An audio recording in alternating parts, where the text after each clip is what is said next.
Jadi Imam Suyuti ditanya, amma a'tadahu sadatu sufyan min aqdi hilaqi dzikr wal jahri bihi fil masajid wa rafi as-saut bit tahlil. Hal dzalika makruh am la? Ini Imam Suyuti ini imam ahli hadis. Ini jelas nih. Ini NU Muhammadiyah belum ada nih ya. Salafi belum ada. Jemaah Tabligh belum ada. Apalagi? Persis belum ada nih. Kitab ini sudah ada. Kitab Imam Suyuti Al-Hawi. Natijatul Fikri fil Jahri bidzikri. Itu risalah kecil ditulis oleh beliau. Natijatul Fikri fil Jahri bidzikr. Apa kata beliau? Innahu la karahata fi syai'in min dzalik. Tidaklah dimakruhkan zikir menghitung-hitung di masjid. Misalnya nanti ada imam yang mimpin, subhanallah, subhanallah, subhanallah, subhanallah.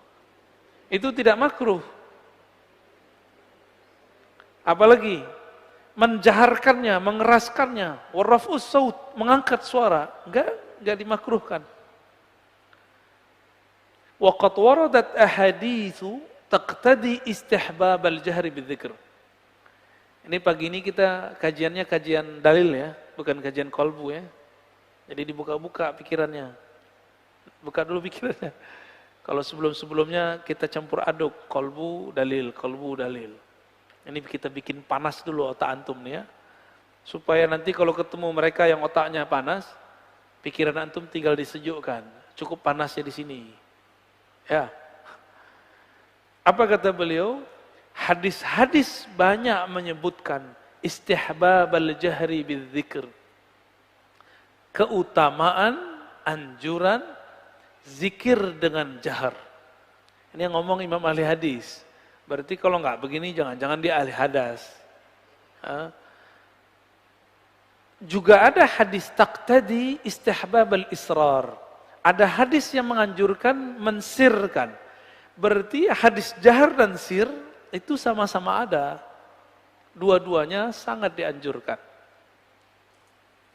Wal jam'u bainahuma, maka menggabungkan kebolehan keduanya itu lebih utama. Namun kapan dijaharkan, kapan dilembutkan, yakhtalif al-ahwal wal ashkhas. Itu beda keadaan, beda personal. Lalu beliau sebutkanlah beberapa kalam-kalam ya. Di antara kalam itu ada sebuah riwayat khairul dzikr al-khafi, sebaik-baik zikir yang khafi. Itu kalau kolbunya sedang ingin yang tenang-tenang. Tapi ada kalam Imam Nawawi. Apa kata Imam Nawawi? Zikir yang dilembutkan itu dianjurkan jika antum jahar masih riya. Kalau sudah hilang riyanya, maka jahar pun dianjurkan. Itu versi Imam Nawawi. Kalau versi saya lain. Riya itu urusan kolbu, bukan urusan mulut. Bukan urusan suara keras tidak keras. Orang riya, orang tulus nggak tulus, yang harus dibenarkan kolbunya. Maka sebelum zikir harus ada tashihun niyah. Niatnya dibenerin dulu. Ulama kita membuat sebuah kalimat yang sudah jadi ijma' di kalangan sufi.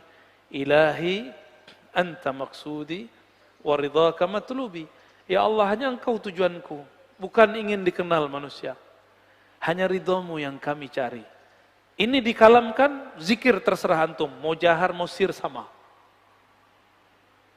Mau jahar, sir sama. Karena sudah dibuat. Jadi kita namanya membuat sistem di dalam diri kita sendiri. Ya, komputer aja bisa dibuat sistemnya. Masa diri kita nggak bisa dibuat? Itu yang disebut niat. Seandainya orang yang riya tidak boleh berzikir, maka imam-imam yang di kolbunya belum ada keikhlasan gak boleh jadi imam. Karena imam selalu menjaharkan. Ya. Seandainya riya, orang yang kolbunya ada riya tidak boleh berzikir dengan suara keras, maka muazzin yang kolbunya belum tulus diharamkan untuk azan. Repot gak? Ya, jadi ini beda metode. Imam Nawawi, imam ahli hadis, ahli fikih. Dalam bab tasawuf, beliau muqallid. Beliau mengikut gurunya. Ya, maka kita ikutin imam-imam kita yang mereka bisa memahami ini lebih sempurna. Jadi kita ikuti pandangan hadisnya, tapi untuk memutuskan bagaimana caranya, kita pakai pandangan ulama ahli zikir. Ya.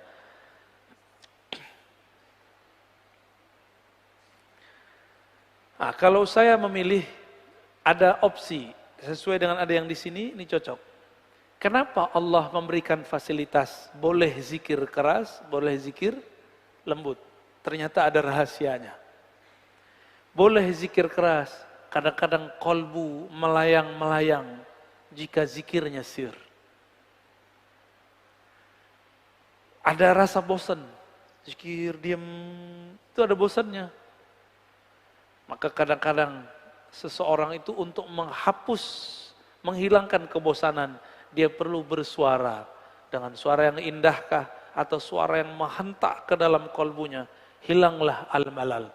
Innallaha la yamallu hatta tamallu. Allah tidak pernah bosan sampai kamu bosan. Maksudnya jangan monoton kalau zikir. Zikir itu fleksibel karena Allah itu maha fleksibel.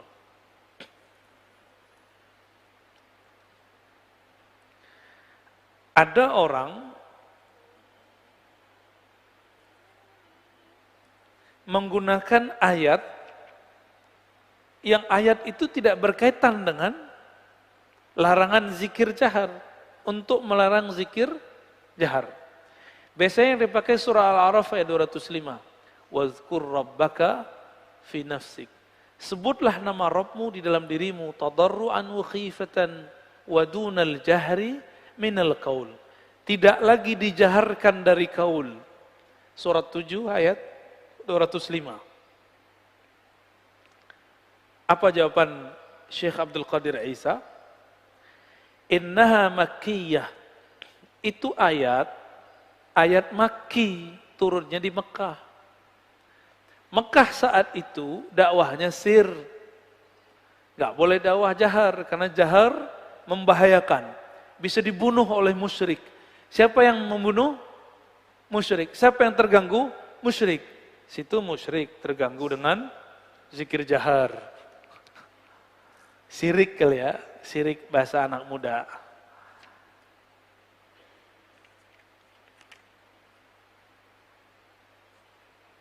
Waqad nazalat hina kana an-nabi sallallahu alaihi wasallam yajhar bil Qur'an fayasma'uhu al-musyrikun fayasubbuna al-Qur'an wa man anzala. Fa umira bi tarkil jahri saddan lidhari'ah. Lalu turunlah ayat tadi wazkur rabbaka fi nafsik. Berikut dengan surat yang lain, surah Al-Isra, wala tajhar bi salatika wala tukhafit biha. Jangan terlalu keras, jangan terlalu lembut. Kenapa?